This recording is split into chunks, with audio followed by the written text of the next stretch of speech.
An obituary is a small act of love.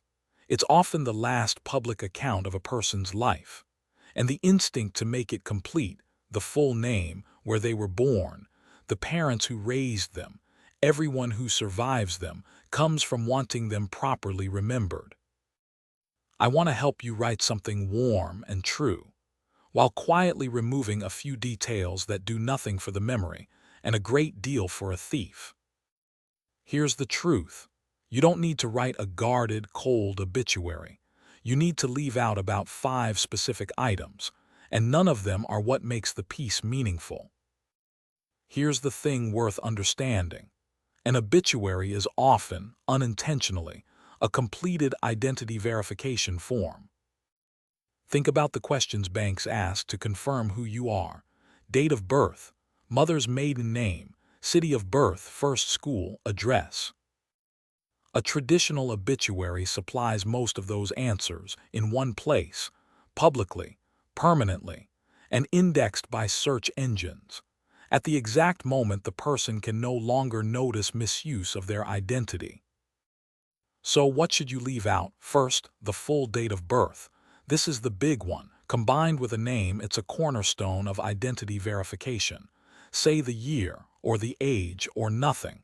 Born in 1938, or died at 86. Nobody reading a tribute needs the exact day. Second, mother's maiden name. A classic security question, still used by many institutions. You can honor parents without it. Preceded in death by his parents, John and Margaret, is warm and complete. Third, the street address.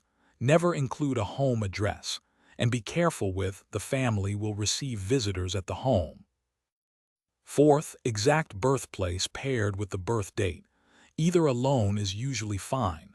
Together, they're a strong verification pair. Consider naming the state or the region, rather than the town and hospital. And fifth, the middle name. If the person used it on legal documents, it's often part of how accounts are identified. Now there's a second risk, and it has nothing to do with identity theft. Publishing the exact date and time of a funeral or memorial announces when the family's homes will be empty. Burglaries timed to funerals are a real and documented pattern. You don't have to omit the service details. Families need them. Instead, ask someone to stay at the house during the service, or arrange for a neighbor to keep an eye on it. Don't list the family home as the gathering place in a public notice. Share that privately.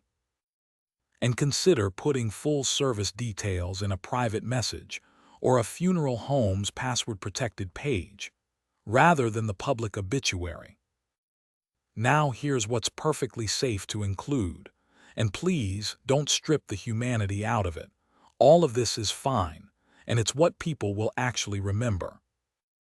Their name, their age or birth year, where they lived, their work and career, military service, their church or community, hobbies, passions, the things they were known for, the story of how they met their spouse, that they made the best pie in the county, surviving family by first name and relationship, where to send donations, and a photograph.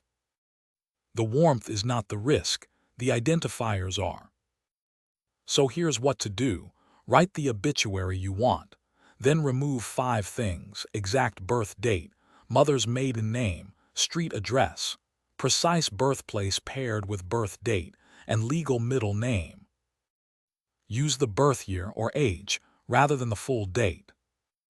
Keep survivors to first names and relationships where you can, rather than full names with cities.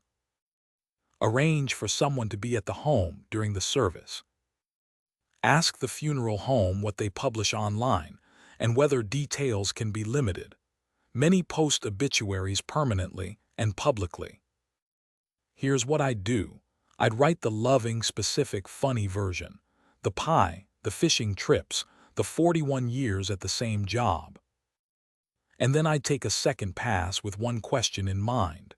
Does this line answer a security question, the date of birth, the mother's maiden name, the hometown paired with the birthday, the street address? Those come out. the person remains entirely intact, because none of that is what anyone is reading for. And I'd ask someone to sit at the house during the service. Not one word of what makes an obituary beautiful is what a thief is looking for. So I'd keep every bit of the warmth and quietly delete the 5 lines that function as a verification form. So let's practice. You've drafted a beautiful obituary. Take one more pass. Born June 14, 1938, in Cedar Falls, Iowa, to John and Margaret née Halloran Wilson of Fort Wells Elm Street. Becomes born in 1938 in Iowa to John and Margaret Wilson. You lost nothing anyone will miss, and removed a birth date, a mother's maiden name, a precise birthplace, and a street address. 4 of the answers a thief needs. Then you ask your nephew to stay at the house during the service. The tribute is just as loving, and the door is closed.